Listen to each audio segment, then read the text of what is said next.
जो क्वेश्चन दिया हुआ है हमारा वो है सामाजिकरण के प्रमुख अभिकरण कौन कौन से हैं। तो सामाजिकरण के अभिकरण को जानने से पहले हमें सामाजिकरण का मतलब जानना पड़ेगा। तो सामाजिकरण का क्या मतलब होता है? वह प्रक्रिया जिसके द्वारा हम समाज के सदस्य बनना सीखते हैं उसको बोलते हैं सामाजिकरण।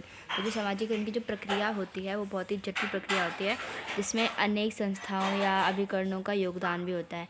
तो सामाजिकरण के प्रमुख अभिकरण कौन कौन से हैं? पहला है परिवार। तो परिवार हमारे जो जीवन में सदस्य, हमें समाज में सदस्य बनाने का पहला स्टेप या फिर पहला अभिकरण या फिर संस्था समझ लो वो होता है।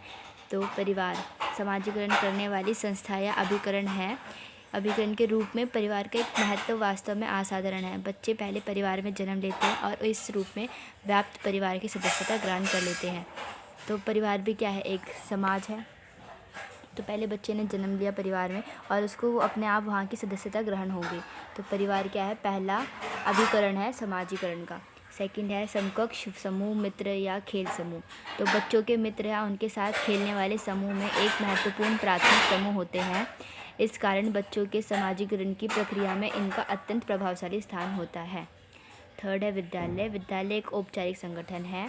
औपचारिक पाठ्यक्रम यानी जो सिलेबस में है उसके साथ साथ बच्चों को कुछ इनडायरेक्ट पाठ्यक्रम भी दिए जाते हैं जो उनके सिलेबस में नहीं है, फिर भी उनको सिखाया जाता है वो बातें। फोर्थ है जनमाध्यम। जनमाध्यम हमारे दैनिक का एक अनिवार्य हिस्सा बन चुका है। इलेक्ट्रॉनिक माध्यम और मुद्रण माध्यम का महत्व भी लगातार बना हुआ है। जनमाध्यम के द्वारा सूचना ज़्यादा लोकतांत्रिक ढंग से पहुंचाई जा सकती है। फिफ्थ है अन्य समाजीकरण अभिकरण। तो सभी संस्कृतियों में कार्यस्थल का एक ऐसा महत्वपूर्ण स्थान है जहां समाजीकरण की प्रक्रिया चलती है। और धर्म तथा सामाजिक जाति आदि। उदाहरण क्या है? धर्म तथा सामाजिक जाति आदि। तो फिफ्थ क्या था हमारे? अन्य समाजीकरण अभिकरण, जहाँ पे क्या होता है सभी संस्कृतियों में कार्यस्थल यानी मंदिर मस्जिद वगैरह का एक बहुत ही महत्वपूर्ण स्थान होता है।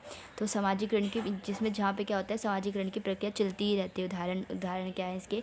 धर्म तथा सामाजिक जाति आदि। सिक्स्थ है वृहत परंपरा। रॉबर्ट रेडफील्ड के अनुसार वृहत परंपरा से तात्पर्य ऐसे उच्च बौद्धिक प्रयास से है जिनका जन्म बाहर से होता है लेकिन इनका जो सृजन है वो चेतन रूप से विद्यालय एवं देवालय में होता रहता है। तो ये क्या हो गया? वृहत परंपरा। और सेवन्थ है लघु परंपरा।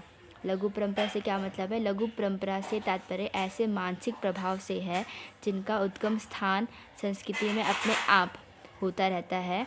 इनको ही समाज में लोक परंपरा के नाम से जाना जाता है। तो ये हमारे 7 अभिकरण थे समाजीकरण के। तो क्या क्या? फर्स्ट था परिवार, सेकंड है समकक्ष समूह, मित्र खेल समूह, थर्ड है विद्यालय, फोर्थ है जनमाध्यम, फिफ्थ है अन्य समाजीकरण अभिकरण, सिक्स्थ है वृहत परंपरा, सेवन्थ है लघु परंपरा। तो ये हमारे क्या थे?